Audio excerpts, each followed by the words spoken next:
وأن ليس للإنسان إلا ما سعى وأن سعيه سوف يرى ثم يجزاه الجزاء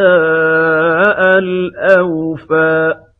وأن إلى ربك المنتهى وأنه هو أضحك وأبكى وأنه هو أمات وأحيا